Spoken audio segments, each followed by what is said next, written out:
కాబట్టి ఇప్పటికైనా దయచేసి ఈ 5 ఏళ్ళు కాదు వచ్చే 5 ఏళ్ళు కూడా వచ్చే 5 ఏళ్ళు కూడా మేమే ఉంటాము. మీరు అక్కడ ఉండాలనుకుంటే సలహాలు ఇవ్వండి. పెద్ద ఆయన మీకు కుర్చీ ఇయ్యాడు. నేను మళ్ళీ కూడా చెప్తున్నా, పెద్ద ఆయన గురించి నీకు ఎంత తెలుసో తెలియదు కానీ నాకు చాలా తెలుసు.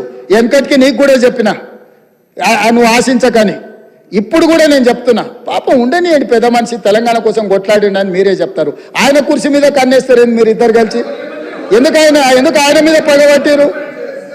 కుటుంబంలో పెద్ద దిక్కు ఆయన ఉండాలి. పెద్ద దిక్కు ఉంటేనే గౌరవం ఉంటుంది. పెద్ద ఆయనను కూడా ఖతం చేసి కుర్చీలో కూర్చోవాలనే స్కీమ్లు వేయకండి. ఇంతకుముందే నేను కాగితం తెచ్చిస్తే ఏందో అనుకున్నా. మా వాళ్ళు చెప్తున్నారు, గతంలో నేపాల్ యువరాజు దీపేంద్ర తన కుటుంబంలోని 8 మందిని AK-47 పెట్టి కాల్ చేసిందట, పదవి ఇయ్యలేదని.